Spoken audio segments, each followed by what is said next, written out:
Why do you keep second guessing yourself, even when you know you're right? You're not confused, you're not incapable, and you definitely don't lack information. But lately, you keep revisiting decisions you already made. You reopen things that should be closed. It's quietly draining your momentum. I've been in that exact cycle, and I've watched how quietly it slows down everything. Here's the part that most people miss. Second guessing isn't always wisdom. Sometimes it's what happens when self trust has slowly been eroded under pressure. Now let's dig deeper. You're leading, building, making decisions. You did the research. You evaluated the options. You made the decision. So naturally, the next step should be execution. But instead, you research again. You reconsider. You delay. And the question becomes, why do smart builders reopen decisions they've already closed? Because I've asked myself the same question more than once. We sometimes call it analysis paralysis, shiny object syndrome, DIY overwhelm. But those labels miss something deeper. At some point, evaluation quietly turns into hesitation, and hesitation breaks momentum. Hesitation is not a sign of low intelligence. In fact, it's usually the opposite. We'll examine three drivers that contribute to the cycle.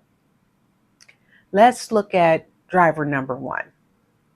Smart entrepreneurs develop what I call complexity awareness.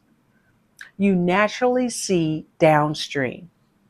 You notice details others ignore. So you scan the terrain, pros, cons, long term impact, unintended consequences. And your goal? A decision strong enough to stand the test of time. That's a strength. But here's where it turns. Instead of trusting your well evaluated conclusion, you take another lap just to be sure. Complexity awareness is a superpower, but without boundaries, it becomes hesitation disguised as responsibility. Let's go deeper and review driver number two. Now, the marketplace is loud. Every expert speaks with certainty about what worked for them. You compare programs, testimonials, reviews, strategies. You try to choose the best path, but something subtle happens. The decision slowly stops being yours. This is where I've seen even capable people start to override their own judgment. The louder the market gets, the easier it becomes to distrust your own evaluation. And following the crowd starts to feel safer than trusting yourself. I know you're tracking with me, so let's get into driver number three. You might not remember what you ate for dinner last night, but your brain remembers patterns. Every time you reverse a well thought decision, every time you pause execution after committing, every time you restart research, instead of moving forward. Your brain logs that data, and the message it records is simple. My decisions aren't reliable. When you repeatedly override your own judgment, you train yourself not to trust it. Over time, decision fatigue sets in. Too many inputs, too many reversals, too many open loops.